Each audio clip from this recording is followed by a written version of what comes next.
Hello and welcome back to Rabbit Reads, where we are continuing Skulduggery Pleasant Playing with Fire, as we are on Chapter 13, entitled Roarhaven. The walls were moving in, faster and faster. Valkyrie glanced back as the junction closed up. If she tripped, if she stumbled, the walls on either side of her would shift together with that terrible rumbling noise and squash her into something less than paste. Her lungs burned like they used to when she was swimming off Haggard's beach. She liked swimming. It was much better than being squashed. And then, a light ahead of her, a flickering flame in the hand of Skulduggery Pleasant. "It would be a tad redundant," he called out over the rumbling, "to encourage you to hurry up, wouldn't it?" She let the fire in her own hand go out and concentrated on sprinting. "Whatever you do," he continued loudly, "do not fall over.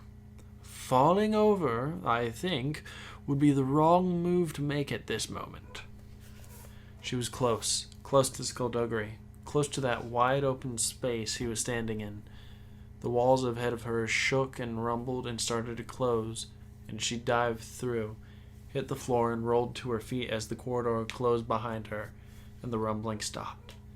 She fell to her knees and sucked in air. "Well," Skulduggery said cheerfully, "that was close." "Hate," she gasped. "Yes?" "Hate. You." Breathe some more air. The lack of oxygen is making you delirious." Valkyrie got to her feet, but stayed bent over while she controlled her breathing. "We better be careful," he advised. "The Torment may be old, but he's fast and he's agile. And he still has my gun." "Where are we?" One unsavory aspect of Roarhaven's checkered past was an attempt, some years ago, to overthrow the Council of Elders and establish a new sanctuary here. We're in what was supposed to be the main building. Valkyrie saw a switch on the wall and thumbed it. A few lights flickered on overhead. Most of them stayed off. Skulduggery let the flame in his hand go out, and they followed the corridor, then turned right and kept going. They walked through small patches of light and larger patches of darkness. The floor was covered in dust. He turned his head slightly. She knew him well enough to know when something was wrong. "What is it?" "Keep walking," he said quietly. "We're not alone." Valkyrie's mouth went dry. She tried to read the air like Skulduggery was doing, but even on her best day, she couldn't sense more than a few meters in any direction. She gave up and resisted the urge to look around. "Where is he?" "It's not him. I don't know what they are, but there are dozens of them. Relatively small, moving as a pack." "They might be kittens," she said hopefully. "They're stalking us." "They might be shy." "I don't think it's kittens, Valkyrie." "Puppies then?" Something scuttled in the darkness beside them. "Keep walking," Skulduggery said. There was scuttling behind them now. Eyes straight. And then they broke from the shadow ahead into the light. Spiders, black and hairy and bloated, as big as rats, legs tipped with talons. "Okay," Skulduggery said. "I think we can stop walking now." The spiders emerged from the cracks in the walls, moving across the ceiling, clacking as they came. Valkyrie and Skulduggery stood back to back, watching them close in. They each had 3 eyes, wide and hungry and unblinking. "When I count to 3, Skulduggery said quietly, "we run, all right?" "All right." The spiders clacked as they moved, closing in, drawing in tighter, the clacking becoming a din. "In fact," Skulduggery said, "forget about the count. Just run." Valkyrie bolted and the spiders attacked. She jumped over the spiders in front, landing and kicking out as one of them got too close. It was heavy against her boot, but she didn't wait to see if she had done any damage. She ran on as Skulduggery hurled fireballs. They swerved off course when the corridor ahead became alive with hairy, bloated bodies, then ran into a room with a large conference table in its center, the scuttling mass behind them quickly growing in size. A spider scuttled onto the tabletop and sprang at Valkyrie as she passed. It struck her back and clung on, trying to pierce her coat with its talons. Valkyrie yelled out and swung round, stumbling as she did so, rolling and feeling the spider beneath her. She came up, and the spider was still holding on. It darted up to her shoulder towards her face, and she saw fangs.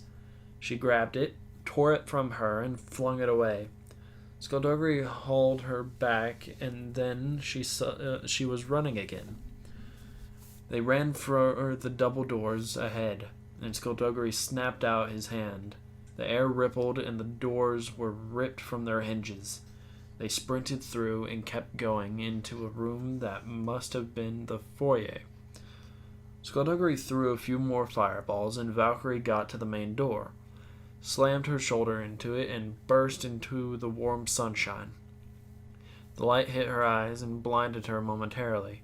She felt Skulduggery beside her, tugging on her sleeve, and she followed him.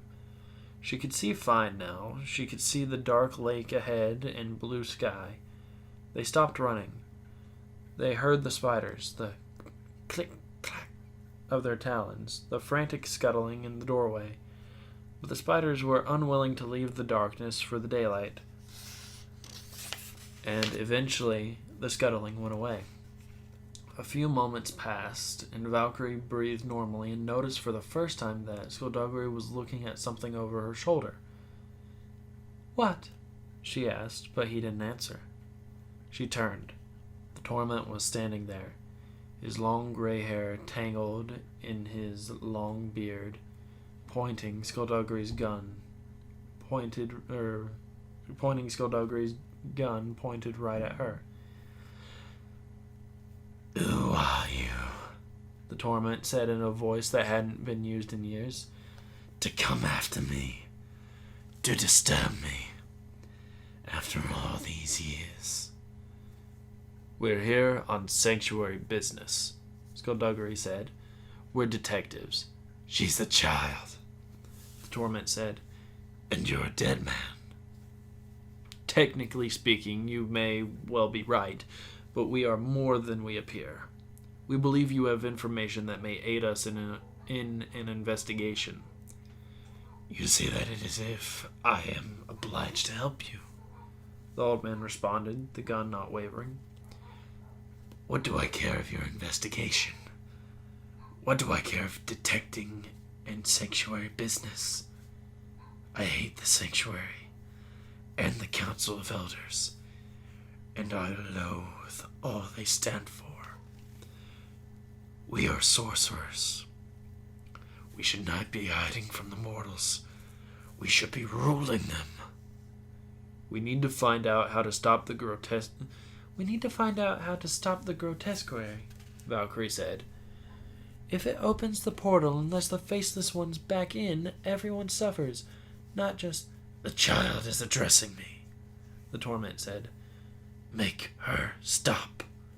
Valkyrie narrowed her eyes, but shut them. Skulduggery tilted his head. "What she says is true. You had no love for Malevolent when he was alive, and I'm sure you have no wish to see the Faceless Ones return. If you help us, there might be something we can do to help you." The Torment laughed. "Favors? You wish to trade favors?" "If that will make you help us, yes." The Torment frowned suddenly and looked at Valkyrie. "You, child, you have tainted blood in your veins. I can taste it from here." She said nothing. "You're connected to them, aren't you? The ancients. I despise the ancients as much as I despise the faceless ones, you know. If either race were to return, they would rule it all. The ancients were the good guys, Valkyrie said. The Torment scowled. Power is power. Sorcerers have the power to run the world. The only reason we don't is weakness of leadership. But if the ancients were to return, do you really think they'd make the same mistake? Beings of such power have no place on this earth. I had hoped the last of your kind had died. Sorry to disappoint. Torment looked back to Skulduggery. This information, dead man, must be worth a lot to you. And this favor you are promising, this too would be equally substantial. I suppose it would be. The Torment smiled, and it wasn't a pleasant sight. What do you need? The Torment, we need to know where Baron Vengius has been keeping the Grotesquerie since his imprisonment, and we need to know how he plans to raise it. I have the information you seek. What do you want in return? My needs are modest, the Torment said. I would like you to kill the child. And that is where Chapter 13 ends for us. The Torment, not a relatively persuasive man, and spiders in his home call for an exterminator at some point. But I don't know if Skulduggery will go through with it or not. I don't know if the Torment knows of the clothes that Ghastly has made for Valkyrie. If they can hold up to as much stuff as Ghastly said they would, I'm thinking Skulduggery's just gonna shoot her or hit her with a fireball, and the clothes are gonna protect her, and he's gonna give the information and feel stupid. But we will have to find out next time, because I'm going to leave this one here. So thank you guys so much for listening to this one. If you liked it, you know what to do. Keep things crazy, and I'll see you guys in the next one.